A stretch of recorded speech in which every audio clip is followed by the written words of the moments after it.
The stars were dying, and Admiral Cathara could do nothing but watch from the bridge of his flagship as another world vanished from existence.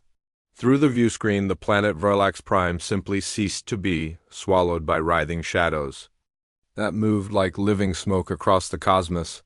Where moments before there had been cities, forests, and 3 billion Zilani souls, now there was only empty space and the cold light of distant suns. "Admiral, we're receiving distress calls from the Corvani system," reported his communications officer, her voice trembling with barely controlled fear. "The entities have reached their outer colonies." Cathara closed his 4 eyes and felt the weight of command pressing down on his shoulders like a physical burden. For 3 months now, these mysterious beings that his people had come to call the devourers had swept through Zilani space with unstoppable hunger. They consumed everything in their path, not just the matter that made up planets and ships, but something deeper, something that left behind voids where reality itself seemed broken. The Zilani Confederation had been the proudest alliance in this arm of the galaxy. 12 species working together across 43 star systems. Their technology advanced beyond what most civilizations could dream of. Their ships could bend space and time, their weapons could crack moons, and their shields had withstood the fury of supernovas. Yet, against the devourers, all of their achievements meant nothing. "How many ships do we have left?" Cathara asked, though he already knew the answer would bring no comfort.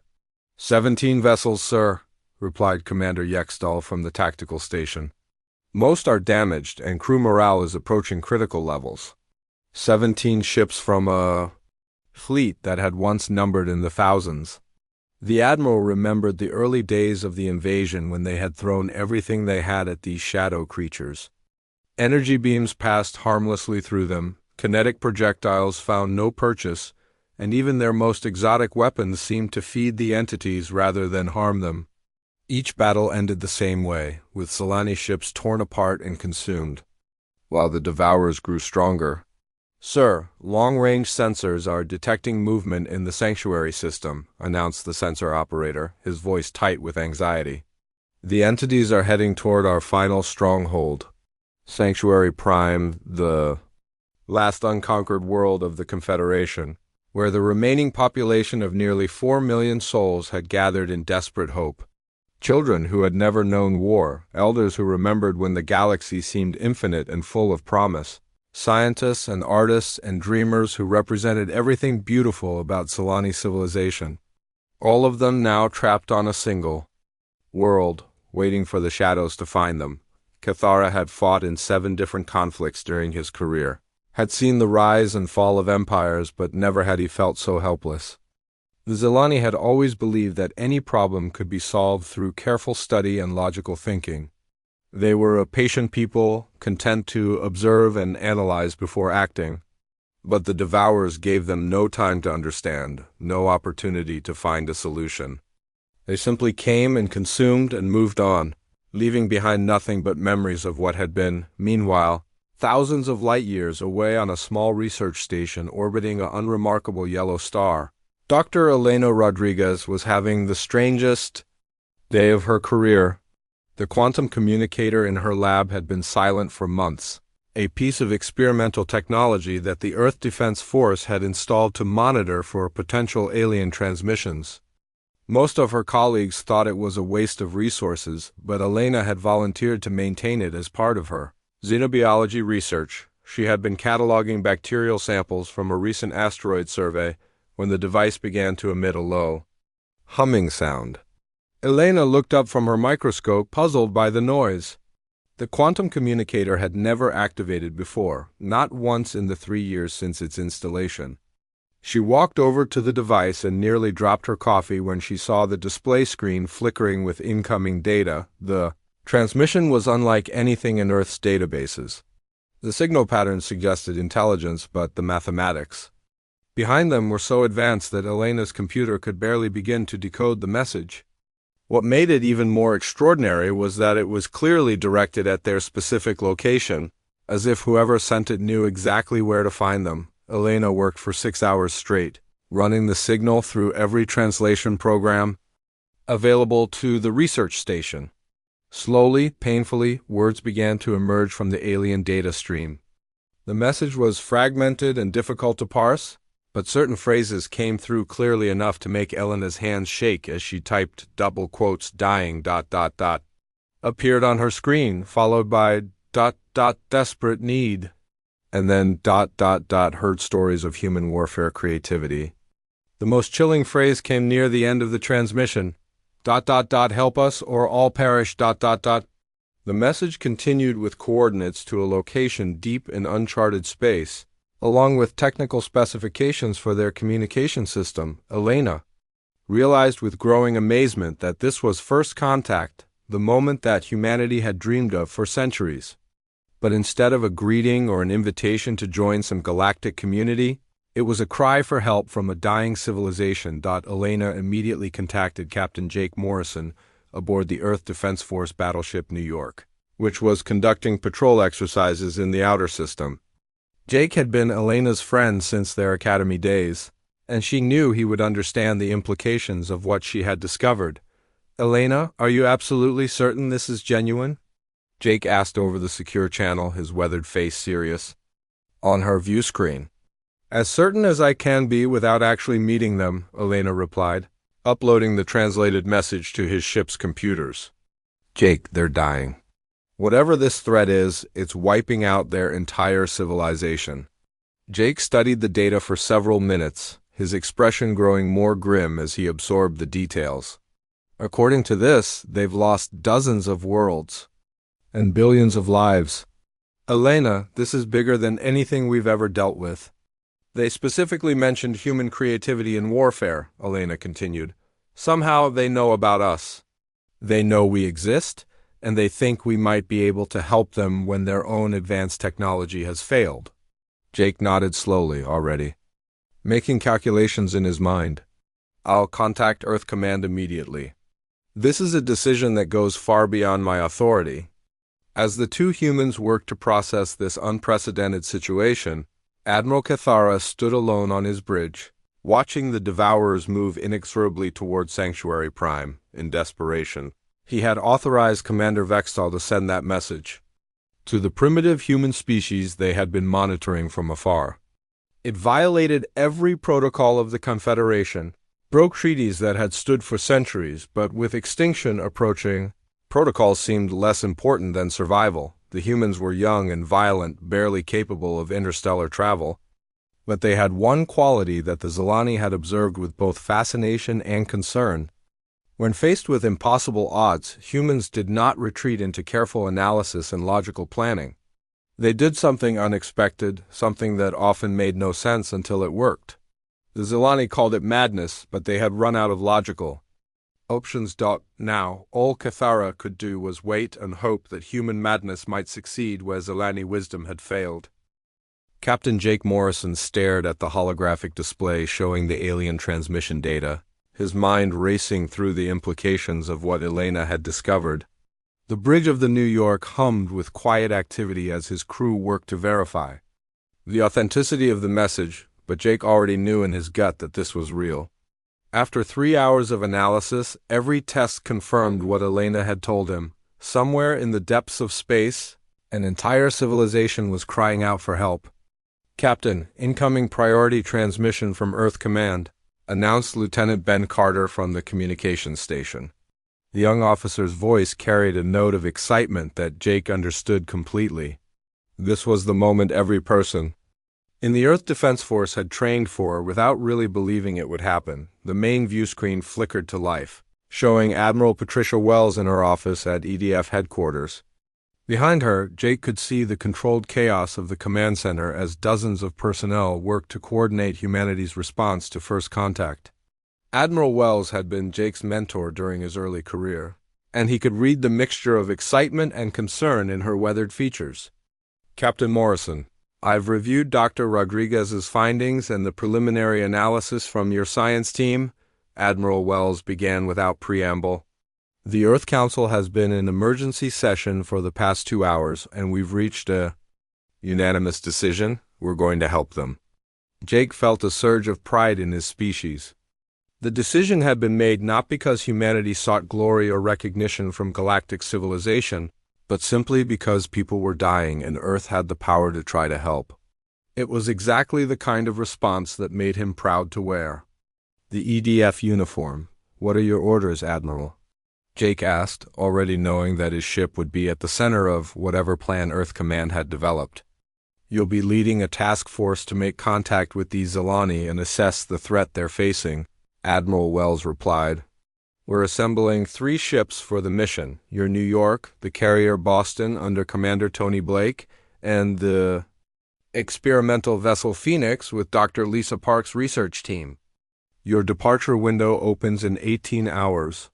Jake nodded, his mind already shifting into operational mode.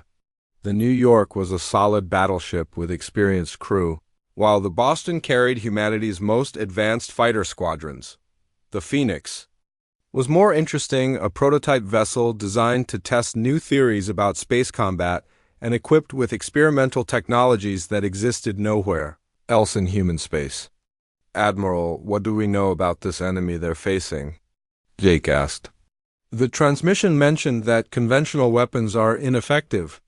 Dr. Lisa Park's voice came over the communication channel as she joined the briefing from the Phoenix. Lisa had been humanity's leading military strategist for the past decade, her analytical mind capable of finding patterns and solutions that others missed. "Captain Morrison, I've been studying the limited data we received, and what I've found is deeply troubling." The display shifted to show Lisa's preliminary analysis. Charts and graphs filled the screen, showing energy readings and spatial distortions that defied easy explanation. Based on the Zilani data, these entities they call, the devourers appear to exist partially outside normal space-time. They can phase in and out of our reality at will, which explains why conventional weapons pass harmlessly through them. Jake studied the data, feeling a chill run down his spine. "How do you fight something that exists in multiple dimensions?" "That's exactly what we need to figure out," Lisa replied. "The Zilani are clearly a more advanced civilization than ours, at least in terms of conventional technology. If their energy weapons and kinetic bombardments can't touch these creatures, we need to think differently about the problem." Admiral Wells leaned forward in her chair, her expression serious. "This is why we're sending the Phoenix along with 2 conventional warships. If standard military approaches have failed, we need to try something new. Dr. Park, your experimental equipment might be our best hope of understanding what we're dealing with." Elena Rodriguez's voice joined the conversation as she linked in from Kepler Station. "Admiral, I've been working on establishing better communication with the Zilani. Their technology is incredibly sophisticated, but they seem willing to share tactical data if it means we can help them. They're sending detailed scans of the devourers and their attack patterns." "Good work, Dr. Rodriguez," Admiral Wells replied. "I want you to transfer to the Phoenix immediately. Your xenobiology expertise might be crucial if these entities turn out to be some form of alien life rather than pure energy." Jake felt the weight of command settling on his shoulders as the scope of the mission became clear. Humanity was about to make its debut on the galactic stage, not as conquerors or traitors, but as potential saviors for a dying civilization. The pressure was enormous, but he also felt a strange sense of calm. This was what they had trained for, what every human military officer had dreamed of since childhood. "Captain Morrison, you have complete operational authority once you reach Zilani space," Admiral Wells continued. "Use your best judgment and remember that you're representing all of humanity. These aliens chose to contact us because they believe we might succeed where they have failed. Don't let them down." The briefing continued for another hour as they coordinated supply schedules, crew assignments, and communication protocols. Jake learned that the Zilani had provided jump coordinates to their remaining stronghold world, along with encrypted channels for real-time tactical updates. The journey would take nearly a week using humanity's fastest FTL drives. But the aliens had promised to hold their final defensive line until the human fleet arrived. As the meeting concluded, Jake found himself alone on the bridge with his thoughts. Through the viewscreen, he could see Earth hanging in space like a blue jewel, peaceful and beautiful in the afternoon sunlight. In less than a day, he would be leading humanity's first interstellar military mission, heading into unknown dangers to help people they had never met. Commander Susan Hayes, his executive officer, approached with a tablet containing the crew roster for their expanded mission. Captain, we're taking on additional personnel for the trip.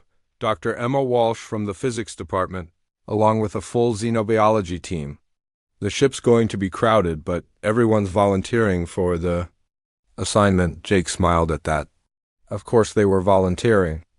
This was the adventure that every person in the Earth Defense Force had secretly hoped for, the chance to prove that humanity belonged among the stars.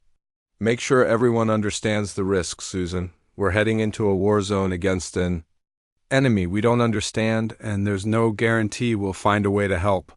I think that's exactly why they want to go, sir, Susan replied with a grin. No one joins the EDF because they want a safe, boring career. 18 hours later, the 3 ships of humanity's first interstellar task force prepared for departure. The New York, Boston, and Phoenix hung in formation above Earth's North Pole, their crews running final system checks and making last-minute preparations. Jake stood on his bridge, surrounded by officers who had trained their entire careers for this moment and felt a surge of confidence despite the unknown dangers ahead. All ships report ready for departure, Captain, announced Lieutenant Carter. Jake took one last look at Earth, then turned his attention to the star charts showing their destination. Somewhere in the darkness between the stars, an alien civilization was fighting for its survival against an enemy that defied comprehension. But humanity was coming, carrying with them something the galaxy had apparently never seen before, the stubborn refusal to accept that any problem was truly unsolvable. Take U.S. out, Lieutenant, Jake ordered. It's time to show the galaxy what humans can do. The human fleet dropped out of hyperspace at the edge of the sanctuary system, and Captain Jake Morrison immediately understood why the Zilani had been so desperate. Through the main view screen of the New York, he could see the writhing mass of dark entities surrounding the last inhabited world of an entire civilization. The creatures moved like living shadows against the starfield, their forms shifting and changing in ways that hurt to look at directly. "My God," whispered Dr. Emma Walsh from the science station. "Captain, the readings I'm getting are impossible. These things exist in at least 4 dimensions simultaneously, maybe more." Commander Vextel's voice crackled over the communication system, speaking in accented but clear English that his people had learned during their covert observations of humanity. "Human vessels, this is Sanctuary Prime Defense Command. We are grateful beyond words that you have come, but I fear you may be too late. The entities will begin their final assault within hours." Jake studied the tactical display showing the disposition of remaining Zilani forces. 17 ships arranged in a desperate defensive formation around their homeworld, each vessel showing damage from previous encounters with the devourers. The alien warships were sleek and elegant, clearly products of a more advanced civilization, but they hung in space like wounded birds waiting for the end. "Commander Vextel, this is Captain Morrison of the Earth Defense Force," Jake replied. "Before we engage the enemy, we need to understand what we're fighting. Can you provide detailed sensor data on these entities?" There was a pause before Vextel responded, and Jake could hear the confusion in the alien commander's voice. "Captain Morrison, with respect, we have provided all available data through our previous transmissions. Every weapon we possess has proven useless against them. They consume matter and energy equally, growing stronger with each attack. What more do you need to know before beginning your assault?" Dr. Lisa Park's voice came over the fleet communication channel from the Phoenix.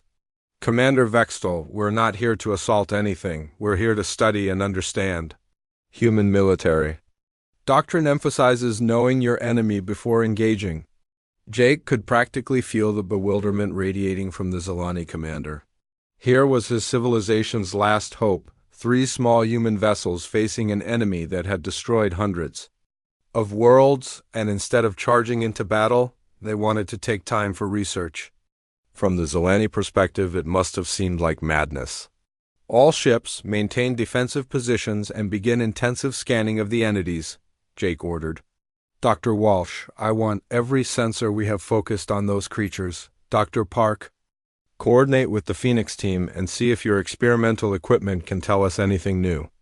The next few hours passed in tense concentration as human and Zilani scientists worked together to understand their enemy, Dr. Emma Walsh found herself collaborating with Dr. Morden, a Zilani physicist whose research into dimensional mechanics had been considered theoretical until the devourers arrived. Despite the language barriers and fundamental differences in their approaches to science, the two researchers discovered they could communicate through mathematics and shared desperation. Dr. Walsh, look at these quantum resonance patterns. Dr. Morden transmitted from his ship. The entities are not simply existing in multiple dimensions.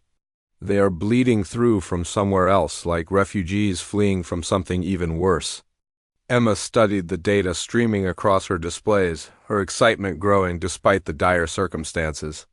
Dr. Morden, you're right. These aren't invaders in the traditional sense. The dimensional barriers around them are damaged, like they've been forced through a hole in reality itself. Meanwhile, Dr. Elena Rodriguez worked with the Phoenix's xenobiology team to analyze tissue samples that the Zilani had managed to collect from destroyed devourer entities. What she found challenged everything she thought she knew about life in the universe. The creatures were indeed alive, but their biology operated on principles that seemed to bridge the gap between matter and energy. Captain Morrison, I think.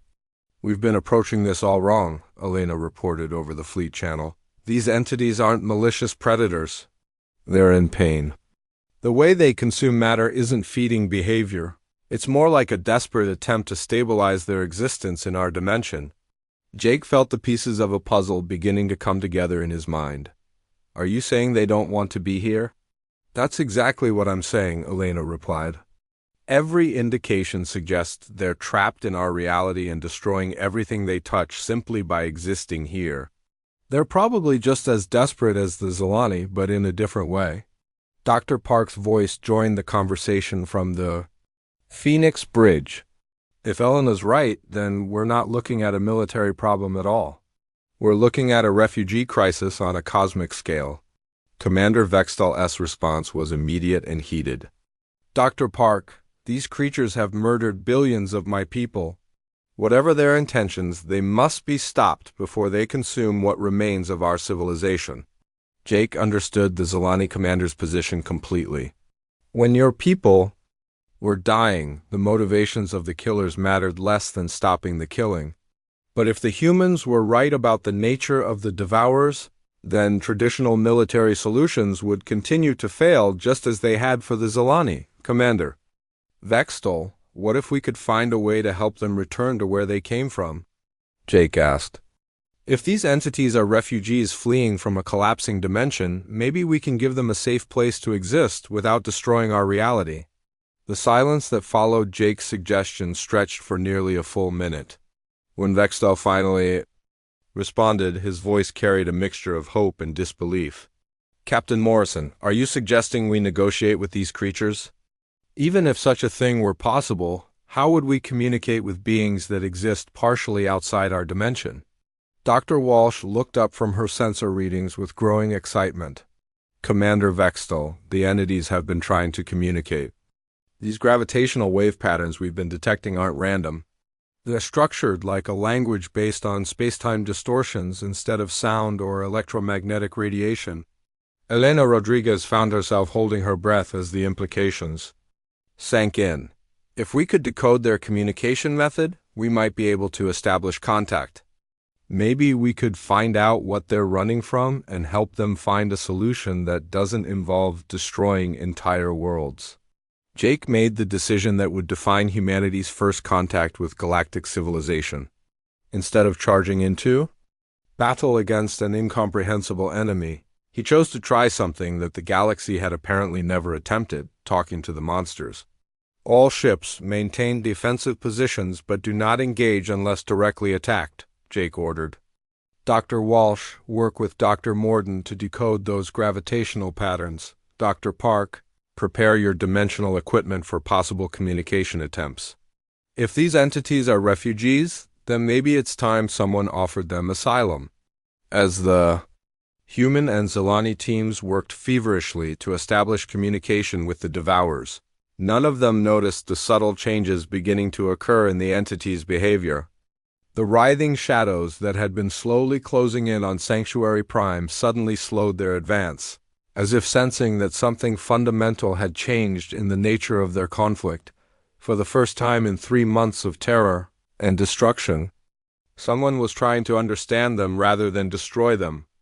And deep within their alien consciousness, something that might have been hope began to stir in response to this unprecedented act of compassion from a species they had never encountered before. The battle for Sanctuary Prime was about to become something entirely different from what anyone expected, and humanity was about to show the galaxy that sometimes the most effective weapon against an unstoppable enemy was the simple willingness to listen.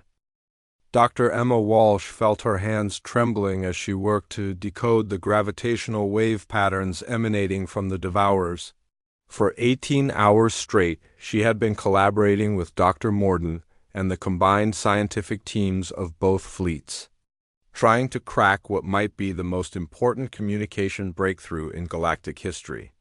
The patterns were incredibly complex, like trying to read a language written in the curvature of spacetime itself. "I think we have something," Dr. Morden announced over the communication channel, his excitement barely contained despite the dire circumstances. "Dr. Walsh, if we modulate our gravitational generators to match these frequency patterns, we might be able to transmit a basic mathematical greeting." Captain Jake Morrison watched from the bridge of the New York as the Phoenix maneuvered closer to the edge of the devourer swarm. The experimental vessel's hull gleamed with exotic energy fields as Dr. Lisa Park prepared to attempt first contact with beings that existed partially outside normal reality.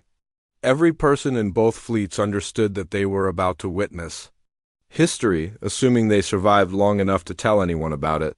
"Phoenix to Fleet Command," Dr. Park reported. "We're beginning transmission attempts now. If these entities respond aggressively, we may need immediate support." Jake nodded to his weapons officer, who already had targeting solutions prepared for the nearest devourers. The human captain hoped they wouldn't need to fire, but he wasn't about to let the Phoenix be destroyed while trying to save the galaxy through diplomacy. The first transmission was simple: a series of prime numbers, encoded in gravitational pulses.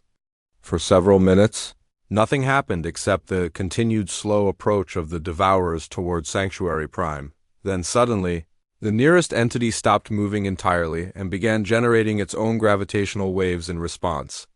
"They're answering," Emma whispered, staring at her sensor displays in amazement. "Captain, they're sending back the next sequence of prime numbers. They understand mathematics." What followed was the most extraordinary conversation in the history of two galaxies. Working through mathematical concepts and basic physics principles, the human and Zelani scientists slowly established a rudimentary communication protocol with the devourers. The process was painfully slow, with each exchange taking minutes to transmit and decode, but gradually a picture began to emerge of what these entities truly were.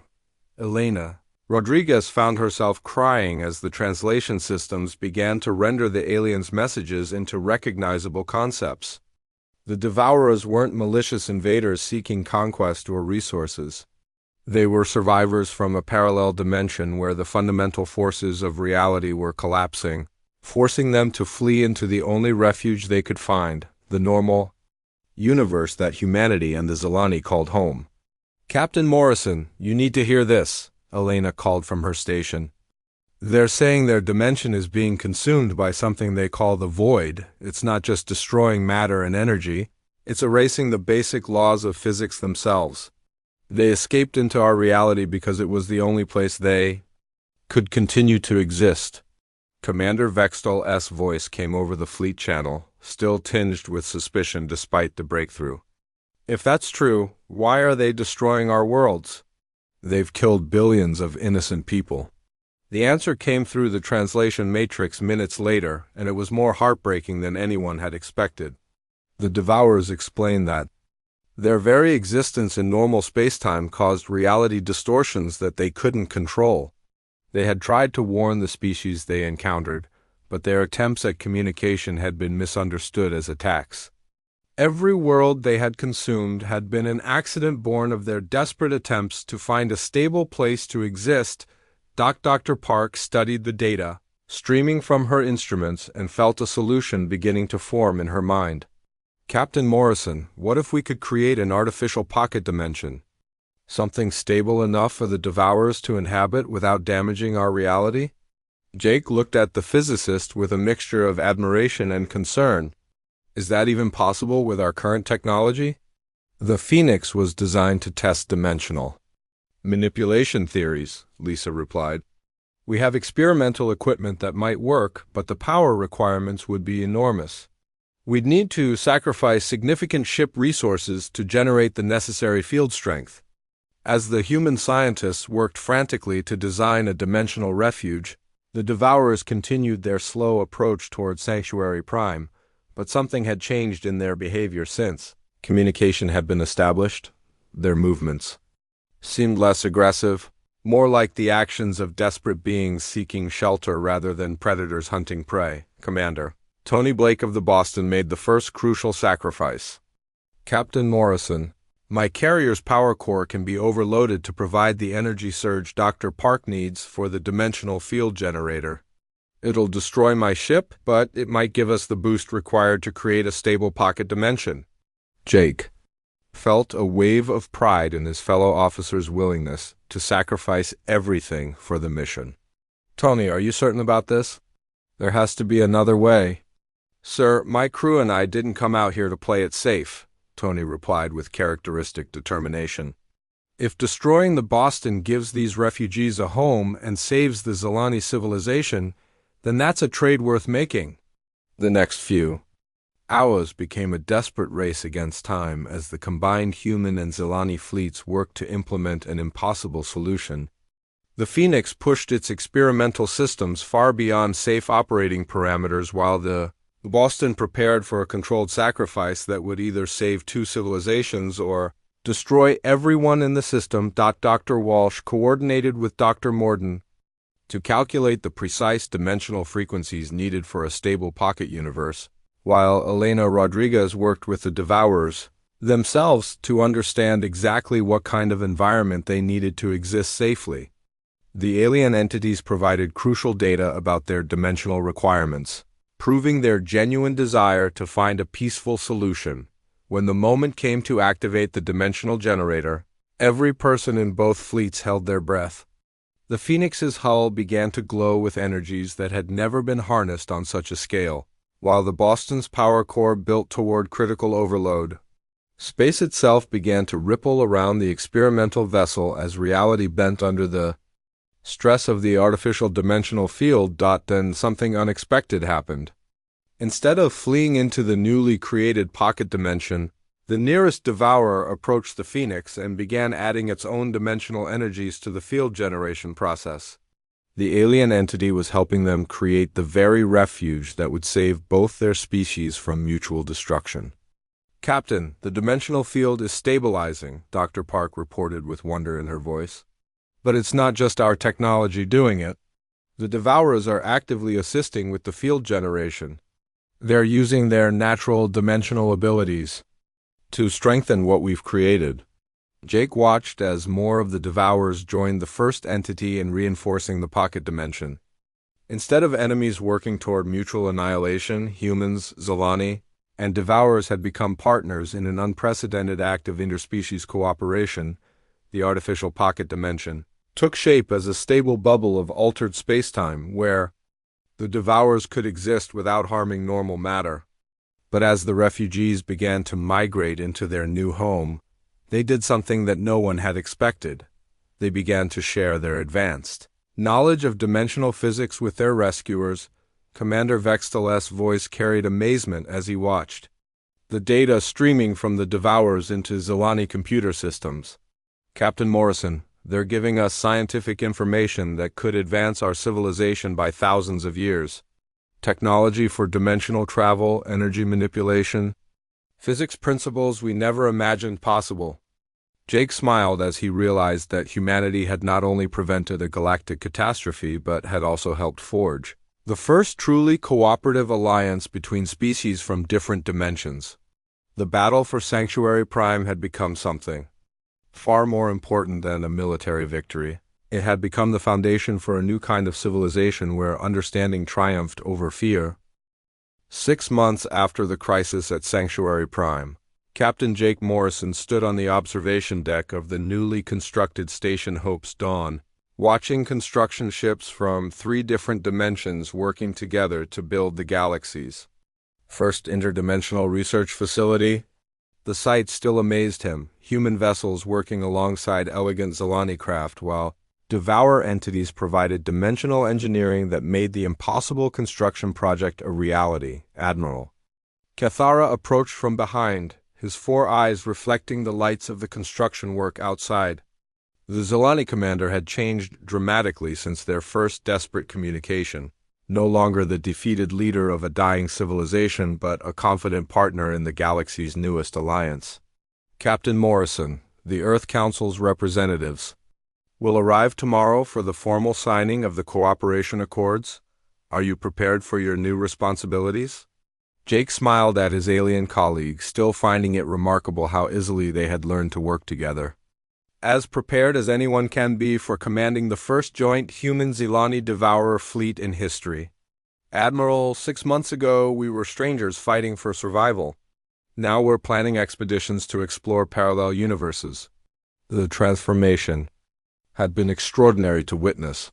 What began as a desperate attempt to save the Zilani Confederation had evolved into something far more significant. A new model for how different species could not only coexist, but thrive together.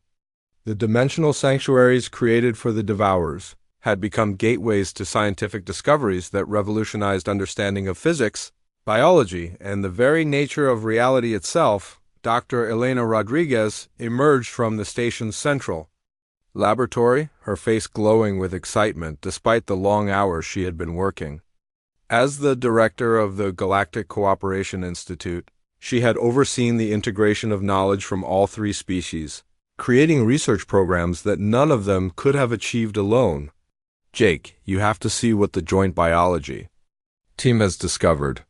The devourers have shared information about life forms that exist purely as energy patterns. We're talking about consciousness without physical bodies, intelligence that spans multiple dimensions simultaneously. The breakthroughs had been coming at an incredible pace ever since the dimensional barriers had been stabilized. Zilani technology, combined with human ingenuity and devoured dimensional knowledge, had produced advances in medicine, energy production, and space travel that seemed like magic to previous generations. Diseases that had plagued the Zilani for centuries were being cured using dimensional healing techniques, while human engineers were learning to build ships that could travel between parallel universes.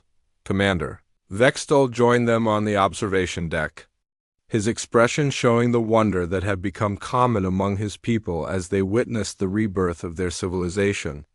Dr. Rodriguez, the first group of Zilani children to study in the interdimensional schools, graduated today. They understand physics concepts that our greatest scientists struggled with just months ago. The future our children will inherit is beyond anything we could have imagined. Elena nodded, remembering her visit to the schools where young beings from multiple species learned together, in classrooms that existed partially in normal space and partially in dimensional pockets. Human teachers worked alongside Zilani instructors and devourer entities to provide education that transcended the limitations of any single reality. The children learned that the universe was far larger and more wonderful than previous generations had ever dreamed. Dr. Emma Walsh approached the group, carrying a datapad filled with readings from the latest dimensional experiments. Captain Morrison, we've received approval from all 3 governments for the deep space exploration mission. The Phoenix 2 is ready for its maiden voyage, and the joint crew is eager to begin mapping parallel universes. Jake looked at the data showing their planned route through dimensions that had never been explored by any known civilization. The new ship was a masterpiece of cooperative engineering, incorporating the best technology from all 3 species.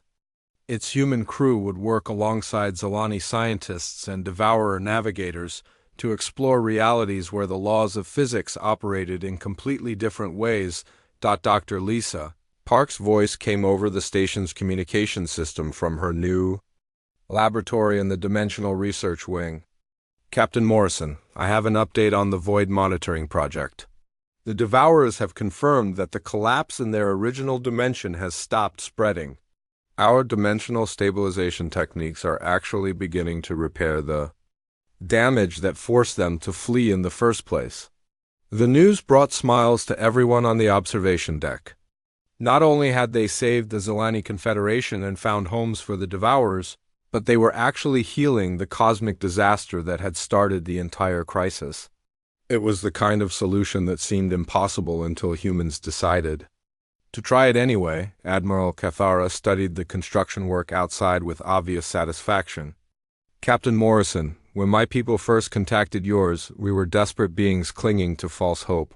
We had heard stories of human persistence in the face of impossible odds, but we never truly understood what that meant. Now I realize that humans don't just refuse to accept defeat.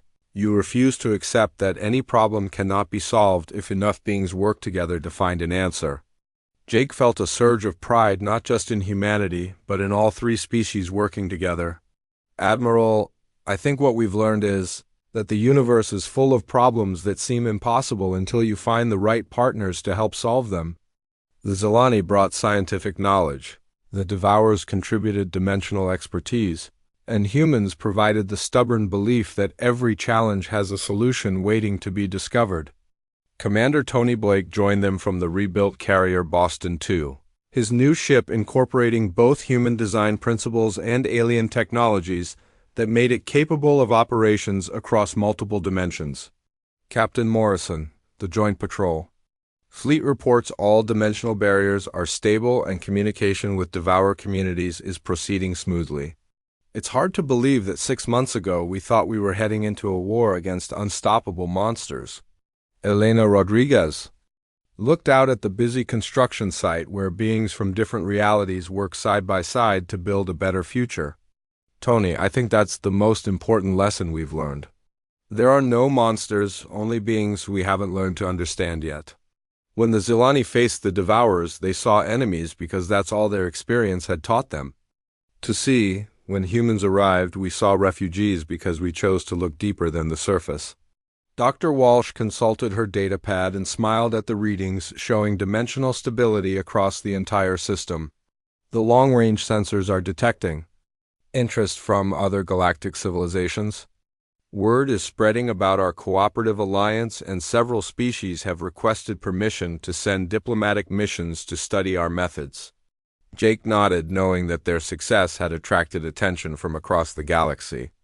Other civilizations wanted to understand how three completely different species had not only avoided mutual destruction but had created something greater than any of them could have achieved alone. The model they had established at Sanctuary Prime was becoming a template for cooperation that could transform the entire galaxy. As the first stars appeared in the station's artificial night cycle, Jake reflected on the journey that had brought them to this moment. 6 months ago, he had been a simple ship captain leading humanity's first contact mission. Now he was helping to command an alliance that spanned multiple dimensions and included species that existed in ways his people had never imagined possible. The message that had started everything still played in his memory. In our final hour, with hope fading, we contacted a human. But the real lesson wasn't about human exceptionalism or superior technology. It was about the power of choosing cooperation over conflict, understanding over fear, and hope over despair. The galaxy was vast and full of challenges, but it was also full of potential partners waiting for someone brave enough to extend a hand in friendship rather than raise a weapon in defense. As construction lights twinkled across the interdimensional station and ships from 3 realities prepared for missions that would explore the infinite possibilities of the multiverse, Jake smiled at the thought that this was just the beginning of an adventure that would define the future of civilization itself.